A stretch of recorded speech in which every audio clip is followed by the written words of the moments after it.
l'époque, pour un tout petit pays comme le Sénégal, qui n'était pas connu partout, on se devait d'être les meilleurs ambassadeurs. Et c'est ce qu'on a su faire, moi et tous les joueurs de ma génération.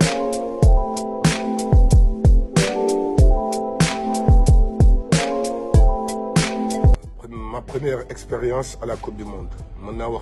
avant ça, ma première expérience à la Coupe du Monde, c'était un rêve de gamin. Un rêve de gamin parce que, à mon époque, personne n'y croyait à l'époque que le Sénégal allait se qualifier un jour à une Coupe du Monde. Il y en avait peu peut-être, mais maintenant, l'excitation de jouer contre les très grands joueurs de ce monde. Et l'excitation et de pouvoir représenter le Sénégal, pas en Coupe d'Afrique, à la Coupe du Monde, parce que j'avais la chance de finir une Coupe d'Afrique tout de suite et d'aller tout de suite à la Coupe du Monde. Après une belle Coupe d'Afrique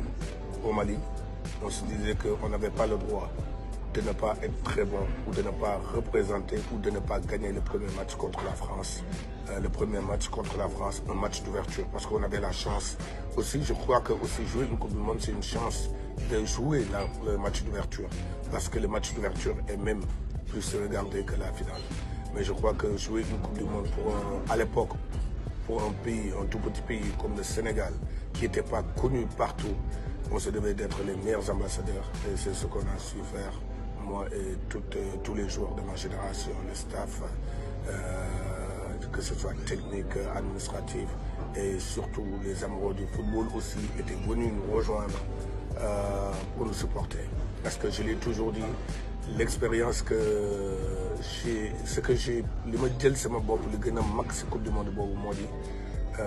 on est venu en étant petit, mais on est reparti en étant très grand.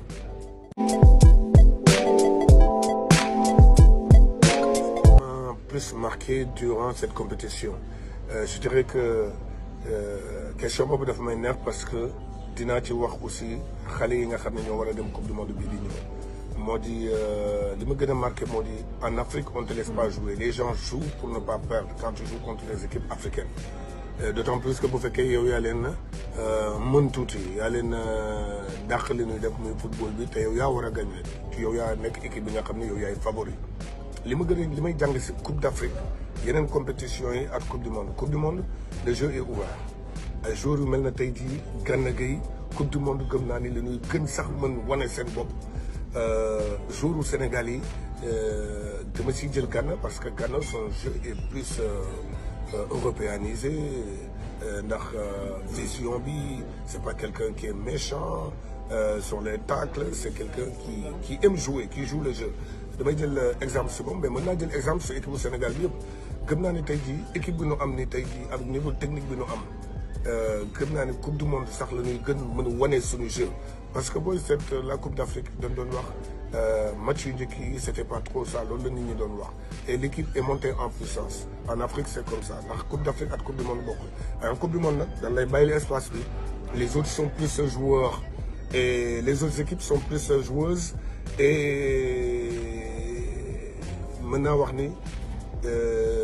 pour nous pour ay ñu mel ne Sadio ils pourront faire li ñu mën def moo di jouer au football, faire plaisir aux gens. Et maintenant nag après comme j'ai dit il faut être fou, il faut être audacieux, il faut être surtout audacieux parce que Coupe du Monde c'est là où ngay jaay sa dëkk, c'est là où ngay jaay sa bopp. Am na ñoo xam ne tey jii ñu bëri ñoo xam ne tey jii xamuñu leen, c'est le moment, ils ont la chance de jouer à une Coupe du Monde et ils se doivent de tout donner, voire 1000% pour le pays, pour ce pays-là qui le mérite, le Sénégal.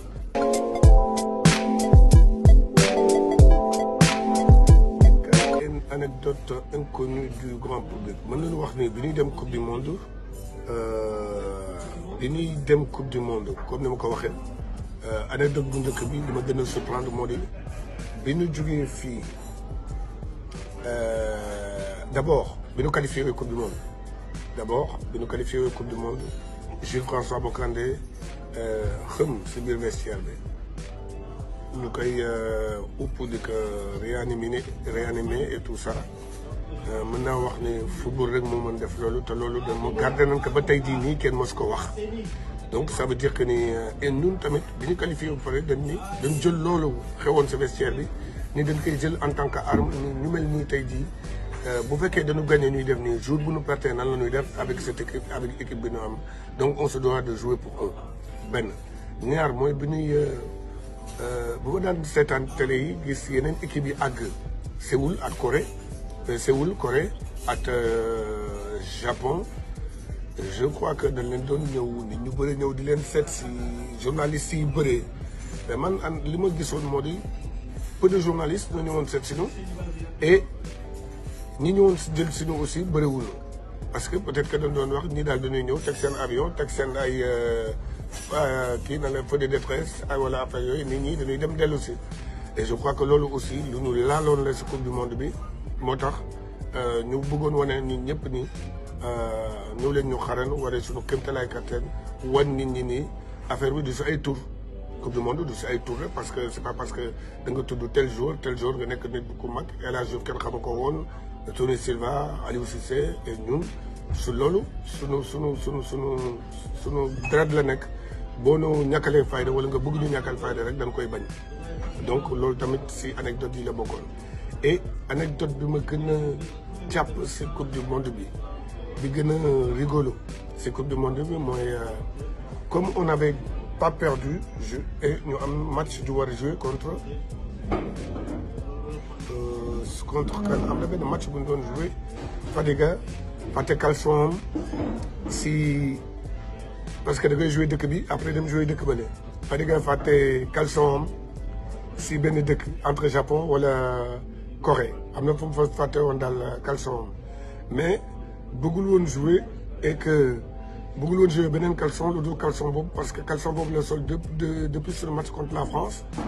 ba suñu match contre Turquie moom la bëggoon jouer parce que on gagnait on perdait pas et que on avançait et lui psychologiquement il avait dit que tant qu'il a pas son caleçon il jouait pas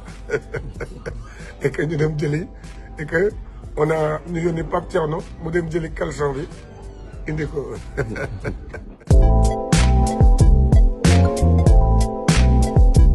franchement mën naa wax ni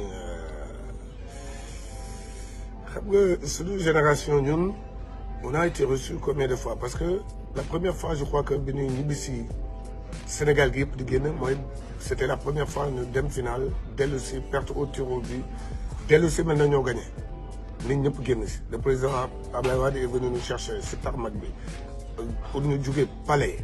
pour ñu jógee aéroport Yoff dem ba palais on a mis des heures et des heures et des heures c'était du jamais vu. Donc après boobu ñu dem éliminatoire coupe du monde le dernier match Namibie ñu qualifié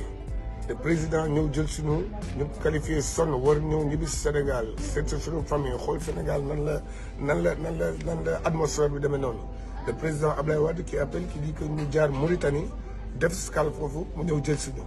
bi mu jël see ñuy agsi Sénégal je me rappelle ñun ñëpp si biir avion bi ñoo ngi xool si suuf si mais on ne pouvait pas voir même les arbres parce que nit ñi ñoo woon ci kaw garab yi ñoo woon fépp pour wane rek ni c'est la ñu xam ne lan mooy doole vraiment doole football c'est la ñu xam ne lan mooy li ñu def sax xamuñu woon nan la toll pour vous dire donc boobu tam bi ñu di jël si macha allah mais nag li may laaj nii mooy bi ñu jógee coupe du monde c'est encore pire parce que gëm naa ni bu ñu daan dem dañ daan dem di football rek mais bii nag bu ñu ñibbi si après coupe du monde mën nañu wax ne les gens étaient fiers on était rentrés comme des soldats qui avaient gagné une guerre comme des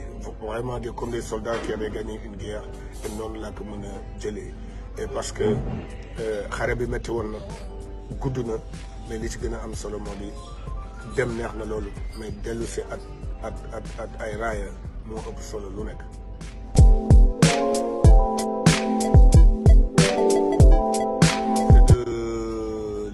li may wax sunu joueurs yi rek c'est simple aujourd'hui joueurs yi war nañu xam naa ni sax kontaan nañu si dirigeants yi kontaan nañu aussi si gouvernement bi parce que tamit bu ñuy wax tamit football il faut que mu leer si kaw bopp ñëpp parce que tey jii man mon rôle c'est de rassembler moo di tey